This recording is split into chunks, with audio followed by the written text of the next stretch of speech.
Your thoughts and focused energy creates that which you desire. What is it that you think you can create without first having the thoughts and emotions that formed it? Remember this is one of the most important things that you can realize. You need energy to create your greatest life achievements.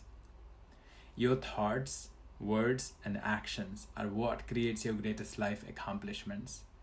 If you have doubt, then ask yourself what the purpose of your journey was to create doubt. If you are experiencing sorrow and lack, then ask yourself what the purpose of you experiencing sorrow created from lack.